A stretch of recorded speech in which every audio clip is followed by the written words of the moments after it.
I'm gonna show you guys how I went from this to this.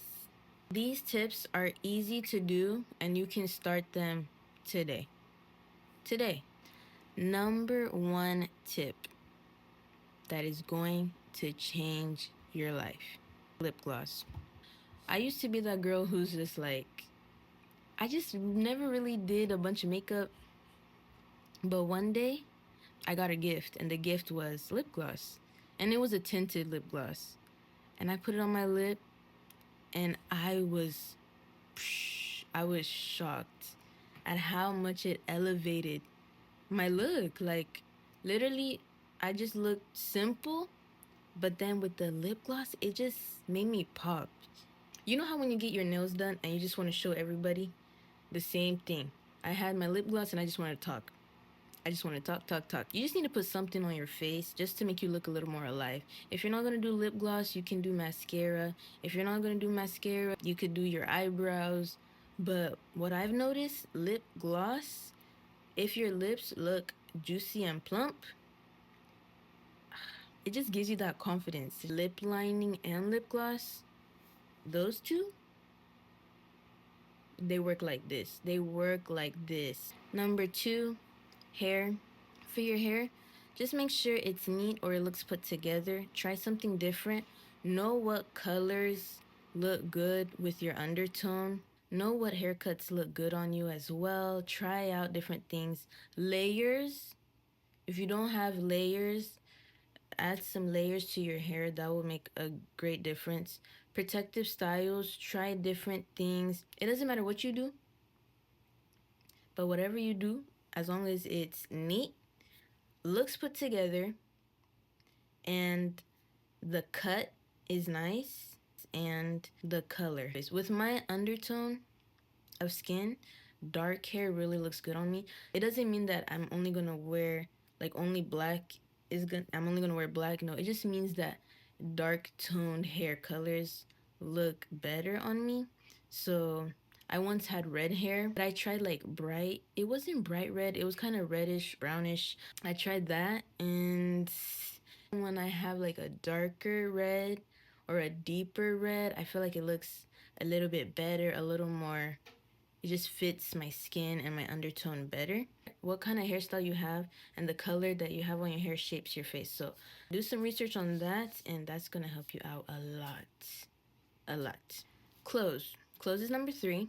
I used to wear baggy clothes for like the longest time, and I wore baggy clothes because honestly, any other clothes I felt like just didn't look good on me. And so I'm just like, baggy clothes always looks good. So I feel confident. Nobody kind of really sees me.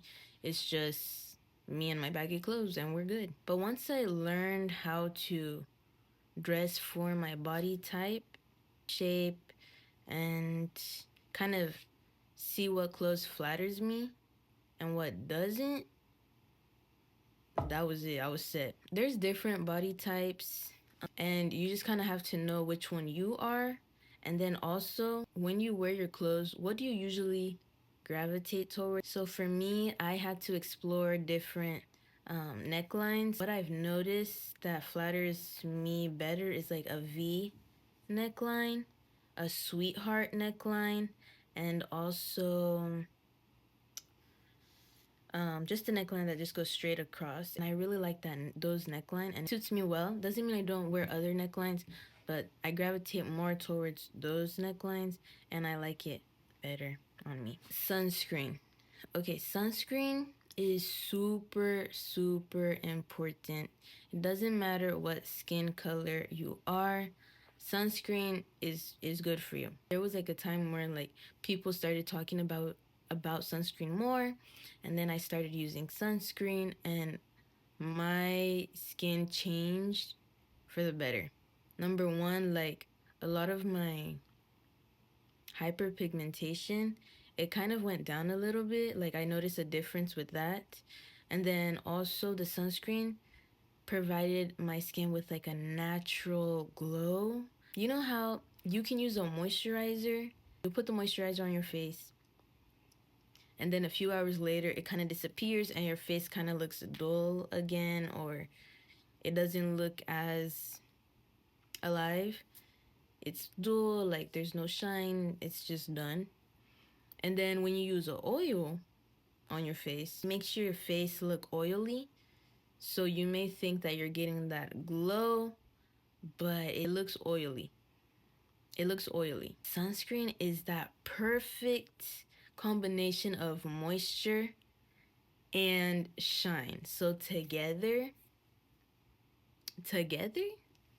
it just gives you this natural, beautiful, moisturized, plump glow. After you're done with your skincare routine, just skip that moisturizer part and just use sunscreen, because the moisturizer and sunscreen, it's a little too much because there's moisture in the sunscreen. So just use sunscreen. It has other benefits, but honestly, for me, I like using it because it gives you this nice glow. I remember one time I was walking into the store. At that time, I had some pimples on my face, but this person passed by me and was like, I just want to say that you have beautiful skin. And I was like, it made my day, because even though like I wasn't feeling super confident about my skin because of the pimples and bumps that were on my face, he still gave me the compliment. And that was really sweet. And I was like, it's the sunscreen. Maybe he didn't see the pimples from afar, but they were there. But he saw the sunscreen. And like I said, that sunscreen gives you that nice glow. To summarize it up, lip gloss and a lip liner makes a difference. Number two, your hair. Try a different hair cut or a different hair color. Whatever style or protective style that you're doing, just make sure it's neat or it looks put together. And then number three, know what clothes looks good on you and learn about like what clothes look good on your body type and learn about different necklines. Four is sunscreen. If you want your skin to glow, if you want your skin to look radiant, sunscreen. Literally game changer. Sunscreen.